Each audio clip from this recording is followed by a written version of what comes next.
Alright, so this is my ND Miata 2016. I just came back from a over 4,000 mile road trip. Over the course of the whole trip was 11 days. I took a day off, I think, from driving. I was visiting with folks, so 10 days of driving. So now I'm gonna do a review. So this review is not gonna be about well, it's not gonna be like other reviews that you've seen on this car. I mean, there's plenty of reviews on this car, so I don't need to add to that. But what I'm gonna add is what my experience with it, and what I like about it and what I don't like about it. So before I started, I'm gonna talk a little bit history about my experience with the Miata. So my first experience with the Miata was back around 2000 or so. My brother had a I think it was a 97 Miata, I believe, maybe 96, something like that. The 1.8. I think that was like the last or second to last year that they made it. Made the NA, the first generation. So he had it back then, and he sold it when his wife got pregnant. After he got married, his wife got pregnant, and he sold it. And at the time, I wanted to buy it because that car was the fun. That car is still the funnest car I've ever driven, funner than this car even.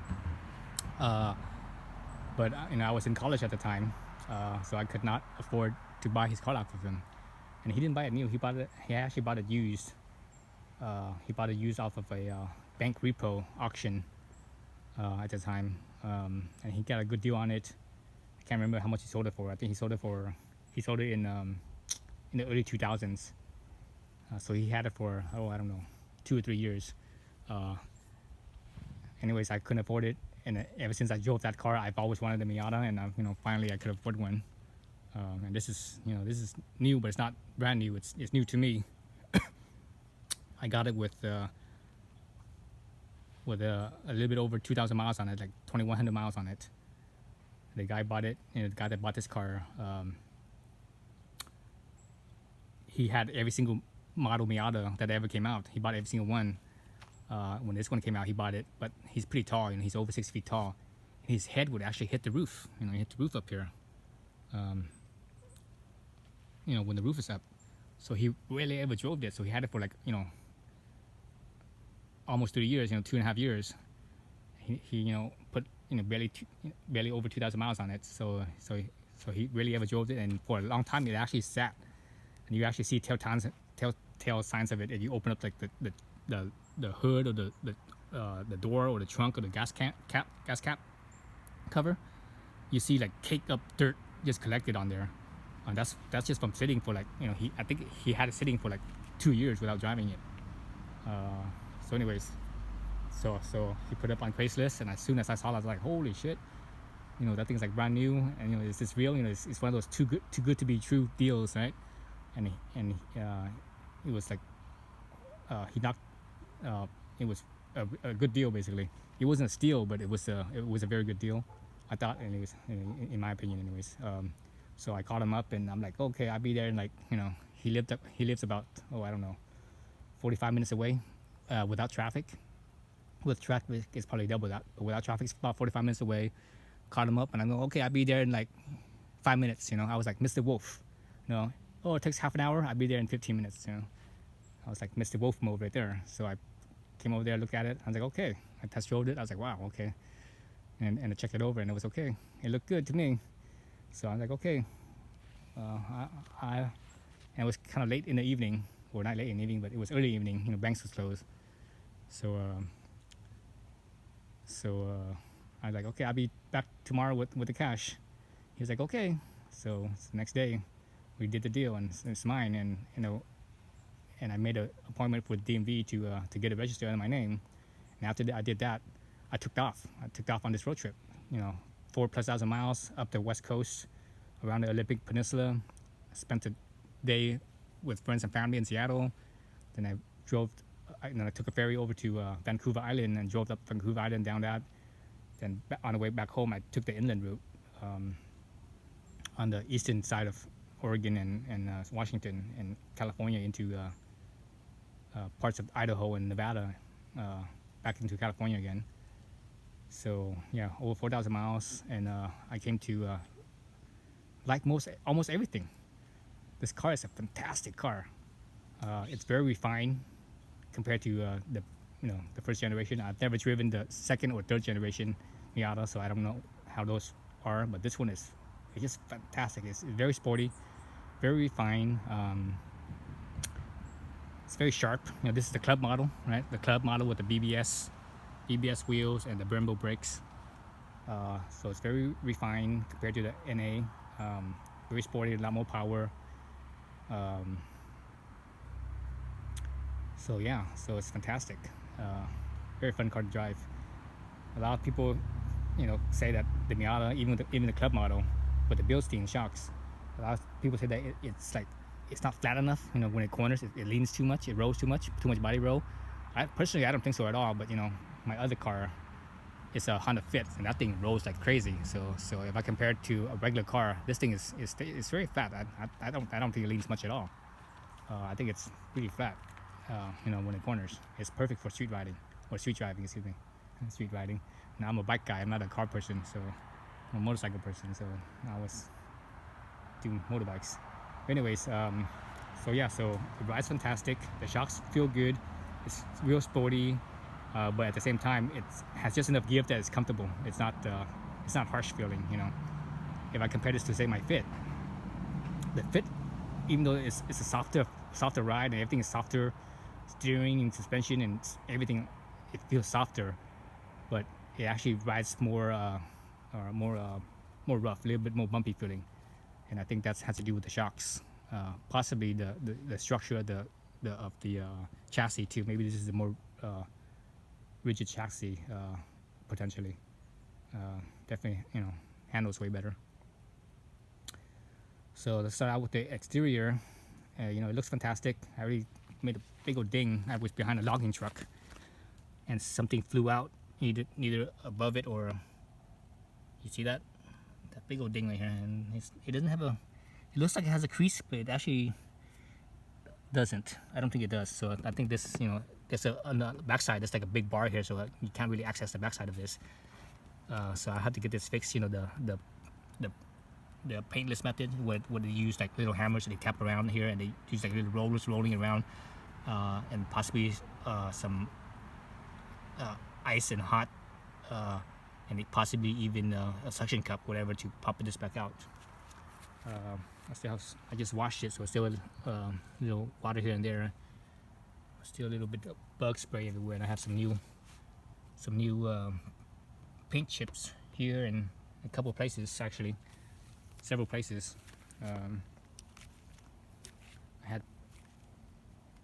had thought about putting the protective film on, but I was like, nah, that's all right. It is what it is. So anyway, so on the outside, it really is a fantastic car. I already scraped the bottom of this once going up a steep driveway, because I should have went at an angle, and I should have went slow, but I didn't. I actually went almost square on, and I actually went up kind of fast. So that was my own fault right there, and I actually bumped it on a parking curb too. Pulling in too deep into a parking spot. One thing about the aero kit here, I don't know what it is. I'm not sure if it's just this particular car, when it was assembled, it wasn't lined up properly or something, but these side skirt, both passenger and driver side, they keep popping out like so. And I'm looking at the clips right there, and you can see the clips, and they're intact, so there's nothing wrong with the clips, but they keep on popping out like this all the time. So what I'm gonna do is because it's bolted on, there's like several bolts underneath on the bottom here. I'm gonna unscrew those and try to line it up a little better and tighten them back up, but maybe it could be that they might be over tightened or something. But anyways, for people that have this issue, tell me how you solved it, or if you even solved it at all. Let me know. So that's what I'm gonna do first and see what happens. If that doesn't work, I might get some like adhesive tape. Actually, there's nothing back here to adhere to. I was gonna get some adhesive tape, but it's hollow on the backside here. There's no flat spots. So I'm gonna take some adhesive tape and just kind of tape it on in a double-sided tape. But it looks like that might not work. So anyways, so that's that. That's one thing that that's one of the cons coming out.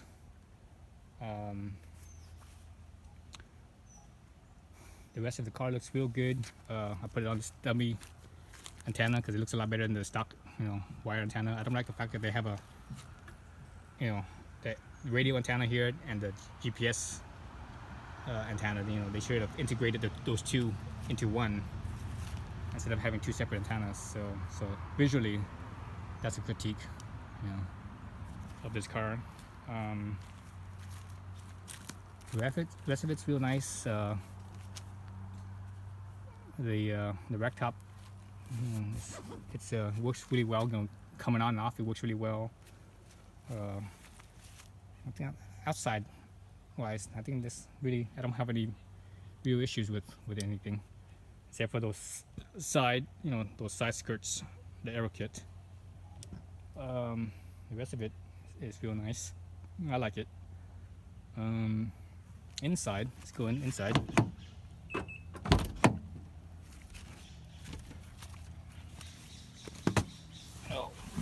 Inside, this car is fantastic. It fits. It's initially it doesn't quite feel cramped, but it's a snug fit. It feels like at least for me anyways. I'm a small light guy. I'm only 5'6", 5'7" on a good day. About 135 pounds. So I'm not a real big, height or width. Right, so I'm a small guy, and this fits me really well. It feels the fit of this car, sitting in it on the driver's seat, being the pilot, being a driver. It fits like a glove, like a well-fitting glove. From everything from the pedals to the all the ergonomics of the pedal, to the steering, to the shifter, the placement, even the seats. These seats are fantastic. These are the first seats I've ever sit on for hours and hours, and I spent 4,000 miles. Over 4,000 miles in basically in 10 days. So there were days where I spent 9 hours. The last couple of days, actually, the second to the last day, I spent over 12 hours, I think, in the seat, because I drove that day. That day I actually drove 700 miles or so, from Yakima, Washington, all the way to Gerlach, Nevada, to visit another friend. So that was done in one day. So it was 700 miles, and the seat was really comfortable. My butt didn't ache. Nothing ached, basically. None of my body parts ached. My legs or my butt didn't fall asleep at all. So these are probably the most comfortable seats, car seats, and not just car seats, but any type of seat. Even chairs, lazy boy, whatever. These are the most comfortable seats I have ever sat on. I've never sat on seats for that long of a period where something didn't fall asleep, or I had to fidget around a whole bunch. You keep yourself in one spot for too long.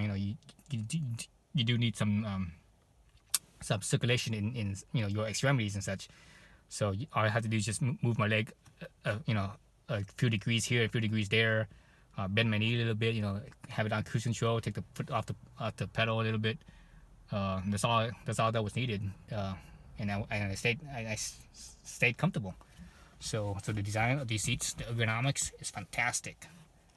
The bolster on the sides here, they fit me really well, and again, it fits like a glove. Everything about this. The top coming down is real easy, real fast. It's actually not that noisy. A lot of people complain about rag tops noise. I don't think it is. I'm coming from a motorcycle background. It's loudest when the top is down with the windows down.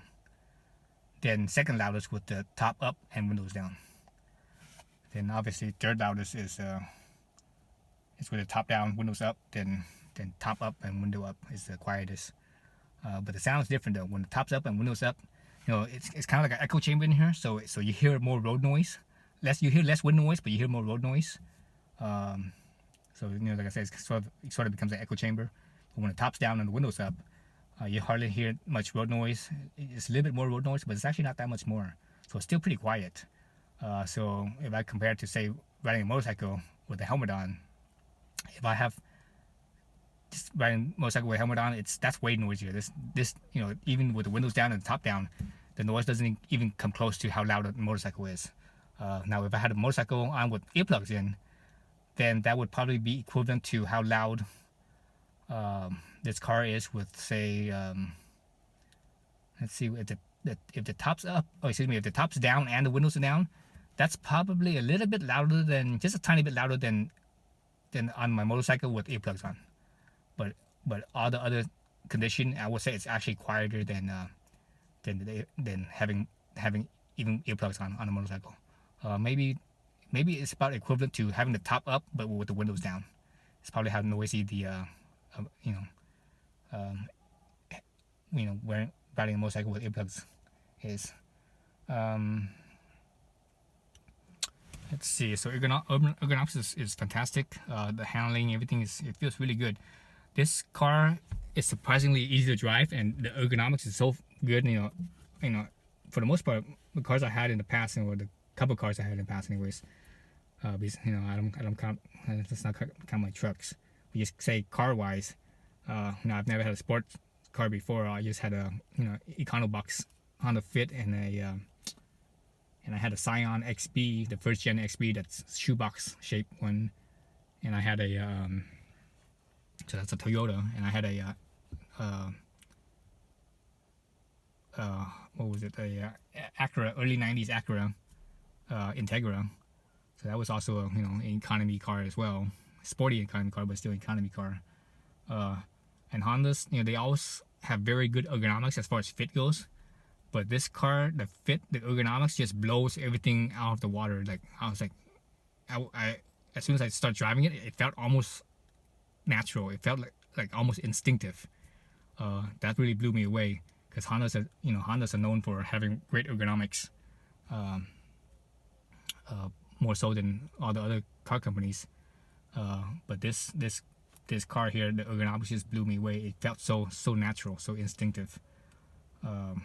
Even though the steering is firmer, the clutch is firmer, the shifting is a short shifter, compared to say my Fit, the current generation Fit, it's way more ergonomic than that. Everything feels so natural. It's fantastic. The thing that I dislike the most about the Fit, or not the car, but the Fit of this car, the ergonomics of this car, is the shifter over here. This ball over here, it feels a little small, and I can't quite completely get comfortable on it. If I hold it like this, it doesn't quite feel right. The ball feels too small. When I hold it like this, it still feels kind of the same thing, but this is actually more comfortable than this is. But I think lately that I noticed when I've been shifting this, I don't shift it that much like so. I think I shift it more like this. But normally I like to hold it at this angle here, instead of being perpendicular like so, or on top of it. I like to hold it like at a 45-degree angle, and that doesn't quite feel right either. It's just this ball is kind of small, so I've ordered a few balls. I ordered not a few balls, but a few shifters. One that's a little bit bigger in a teardrop shape, and another one is more like a teardrop shape that's been lobbed towards the front, and I'll do a video on those ones and make a little review on those ones and talk about that separately. Let's see. What else about this? The screen here, a lot of people, when it first came out, a lot of people say, oh, this kind of stuck out like a sore thumb. When I'm driving, I don't notice it. And from my point of view, the screen is still below, below the hood line right here. I just see where the hood line is. It's below that. So still, within the space of the dash. So it doesn't bother me at all. I would have preferred probably this bezel around here to have been a matte color, so it's not so shiny, where it has a little bit, whatever glare and such. Maybe even a black matte instead of a silver matte. A silver. And this is not really fully gloss. It's sort of more like a satin color than a gloss or a matte. But still, I would have preferred like a black matte color, so that way it's even more blended into the dasher. That way I don't notice at all. The GPS on this thing, this is from 16, so it hasn't been updated. I don't know how, supposedly it's updatable, but I don't know how to do it. I need to ask go on the forum, ask folks how to do that.